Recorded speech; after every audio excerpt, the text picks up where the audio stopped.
Hi పిల్లలు, అందరూ బాగున్నారా? చాలా రోజులైంది కదమ్మా నేను వీడియోస్ పెట్టి. డిగ్రీ చదువుకునే పిల్లలు ఆన్లైన్ ఎగ్జామ్స్ రాసుకుంటా రోజు బాగా ఫోన్ వర్క్ ఎక్కువైపోయిందమ్మా. వీడియో చేసి పెట్టడానికి, కథలు చెప్పడానికి ఇంకా వీలు కాలేదమ్మా. అందరు బాగున్నారా? ఎండలు బాగా ఆరోగ్యంగా చక్కగా ఇంట్లో ఉండండి. ఒంటిపూట స్కూల్ మొదలుపెట్టారు.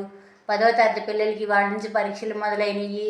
చక్కగా అందరూ ఎక్కువ వాటర్ తాగుతా చక్కగా ఇంట్లో ఉండండి అమ్మా, ఎండకు తిరగకుండా. నేను ఈరోజు ఒక చిన్న కథ, ఒక షార్ట్ ఫామ్లో మీకు వీడియోలో పెడతా చూడండి నాన్న. చాలా రోజుల తర్వాత ఒక కథ చెప్తున్నాను చిన్న పిల్లలకి. రైతు అంటే ఎవరమ్మా? ఫార్మర్.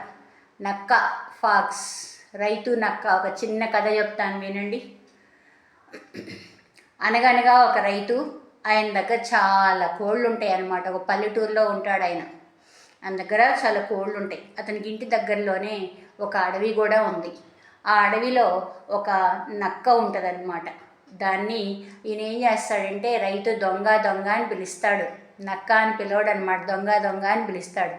ఎందుకంటే రాత్రిపూట రైతు ఇంట్లో పడుకుని నిద్రపోయేటప్పుడు కోళ్ళని రోజుకొకదాన్ని తీసుకుపోయి చంపి తినేసుద్ది అనమాట.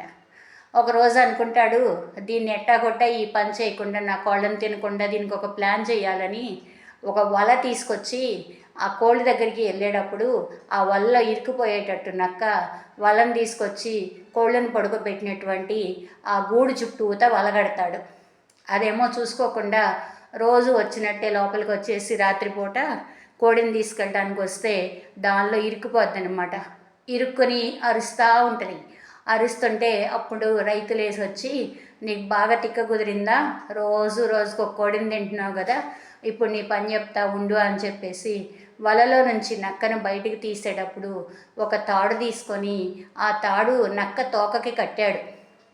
కట్టి వదిలేసి ఊరుకోకుండా ఆ తాడుకి చివరన అగ్గిపొల్లు వెలిగించి నుప్పు మంట వచ్చేటట్టుగా చేశాడనమాట. దానికి భయం వేసేసి ఆ మంట వచ్చేటట్టు చేసి దాన్ని వదిలేశాడు, వెళ్ళిపోమ్మని కొట్టాడు.